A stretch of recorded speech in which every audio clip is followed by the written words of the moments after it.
Hello, welcome to the TV room, David Bradley. Here, I'm digging through a box of things. What did I mark? Did I mark this? No, I never did mark this.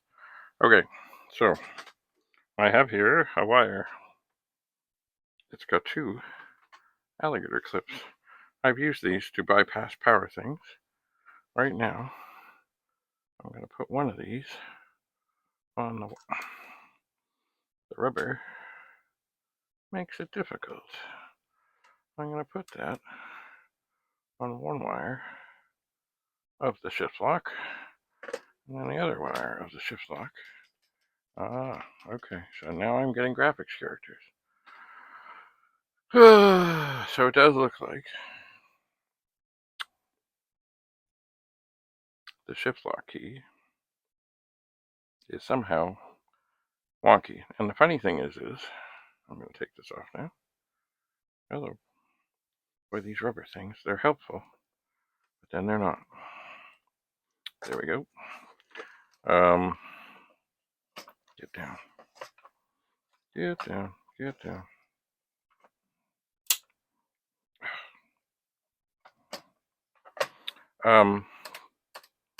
Like the shift lock key locks. It just doesn't do what it's supposed to do. Now, is it possible that heating up the solder could there be a cold solder joint? Maybe. I don't believe it though. I think this is one of the rare times I might actually have to do some sort of surgery and swap out a shift lock key, which I'm sure from other keyboards and parts and things and stuff, I'm sure I have. It's just very strange. It's just because it works so well. Like you push down, it stays down. Put it up, it comes up. Oh, what to do. And obviously jumping the wires works.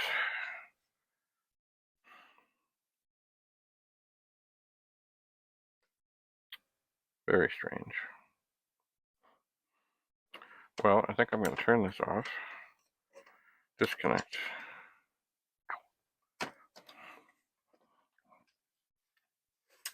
And then try to get a really good look at where the wires attach to the shift lock key. And I don't know if you can see that, but there's the shift lock key. There's the two little wires.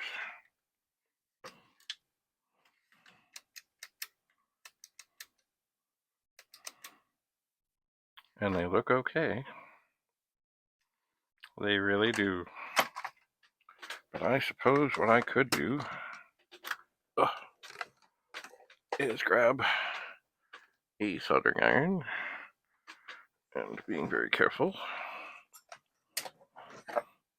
Here's a little holder for a soldering iron. And I could indeed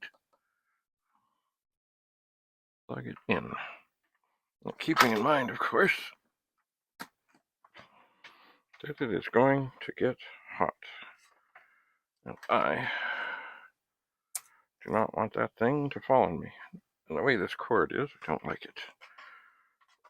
I don't like the way the cord is. So I'm going to swoop that around here and let that sit. I still don't like the way the cord is.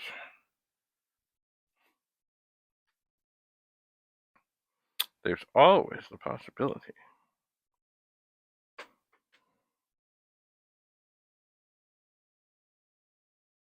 that somehow these connections might be fine. Maybe something on the little circuit board is not okay. I hadn't thought of that, but this is an easier thing to get at. So that is what I will do. And while we're sitting here looking at the blank screen, which is not incredibly interesting,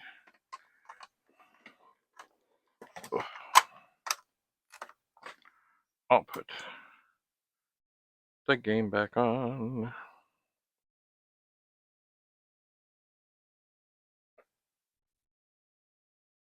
and just let it do things, because it looks more interesting. Now, the iron takes a little while, but as I gaze into this Commodore 64, which, by the way, is an assembly number 250425, made in Hong Kong, 1984,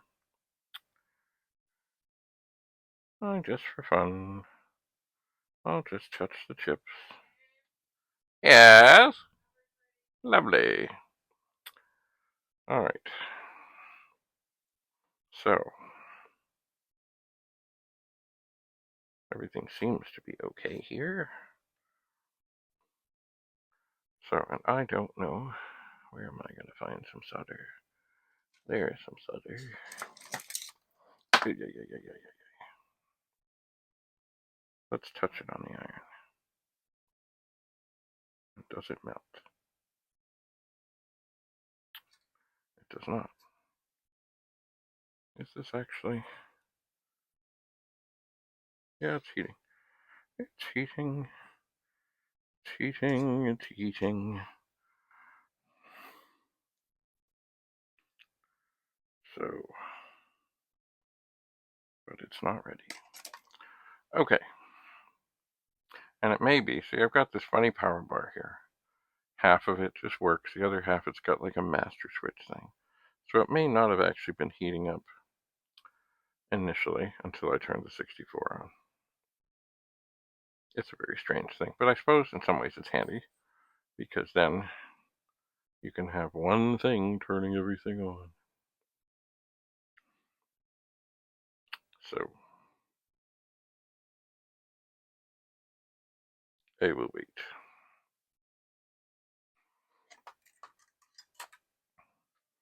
Then I will take this ragtag piece of solder.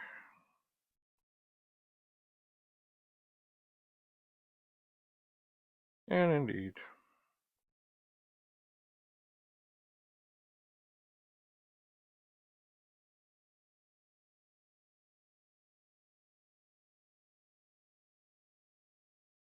Well, it's starting to get shiny.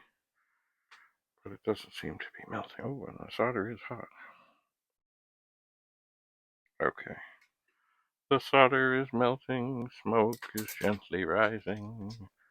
So, I will, with great care and quickness, put this solder in the iron. Oh yeah, we got smoke. Onto this connection. Things are melting. Put it on this one. Things are melting.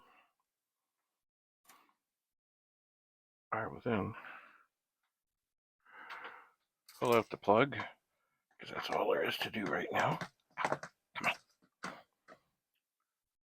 And beware the hot iron that's right there. Now, turn off the 64, take out the cartridge. Okay. Put the keyboard, or try to put the keyboard back on. And this will, of course, make no difference at all. But if it does, it would be surprising.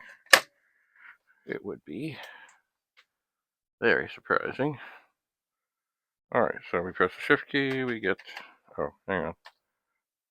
Poke 53280, 0. Poke 53281, 0. Change to white.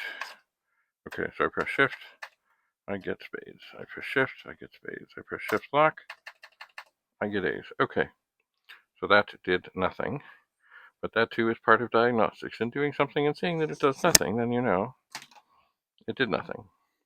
But at least it's been checked. It has been.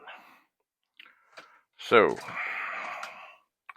I guess at some point, even though this keyboard is perfect, it's not perfect, because the shift lock key doesn't work. So I guess I gotta dig into it. But not right now. It is time to go. So have a lovely day. And we'll see you again back here in the TV room. Bye for now.